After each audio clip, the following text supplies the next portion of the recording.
আপনারা সতর্ক অবস্থায় থাকবেন, ভুল করবেন না, ধানের শীষে ভোট দেবেন না।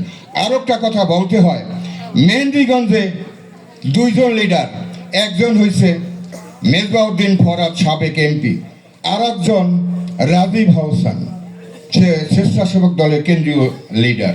তার হিসাব নিকাশ সমগ্র বাংলাদেশে।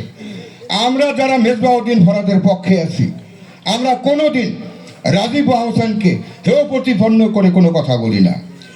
আমাদের প্রতিপক্ষ বিএনপি গ্রুপ মেজবাউদ্দিন ফরাদকে সহ্যই করতে পারে না, তারা প্রতিটা মুহূর্তে বিভিন্ন ধরনের কথা বলে।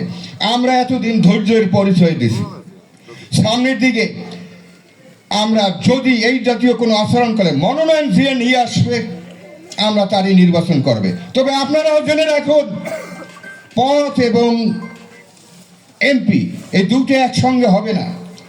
রাজীব হাসান কেন্দ্রীয় স্বেচ্ছাসেবক দলের সেক্রেটারি, সে কোনোদিন তার ওই পথ ছেড়ে মেহেন্দিগঞ্জ হিজলা কাজিরাটের নির্বাচনে সে আসবে না।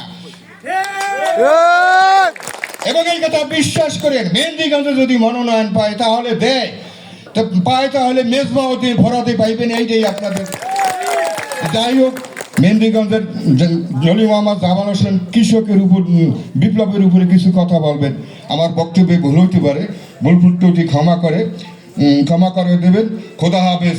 বাংলাদেশ জিন্দাবাদ, খালেদা জিয়া জিন্দাবাদ, তারেক রহমান জিন্দাবাদ, মেজবাউদ্দিন জিন্দাবাদ। ধন্যবাদ।